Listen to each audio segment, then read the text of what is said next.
नाज़रीन, जैकबाबाद में अवां सां ब्रेकिंग न्यूज़ शेयर करे रहा आहियूं, जिते ज़ालिम पुट पंहिंजी माउ खे क़त्ल करे छॾियो आहे।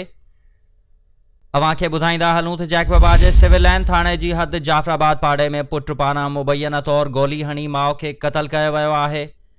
अवां खे हिकु भेरो ॿीहर ॿुधाईंदा हलूं त जैकबाबाद में ज़ालिम पुट गोली हणी पंहिंजी माउ खे क़त्ल करे छॾियो आहे ऐं फ़रार थी वियो आहे।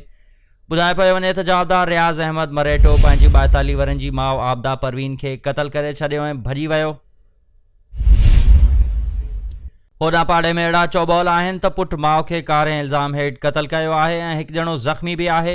इन सिलसिले में हद जी पुलिस जो चवणु आहे त वाक़े जो कारण मालूम न थी सघियो आहे।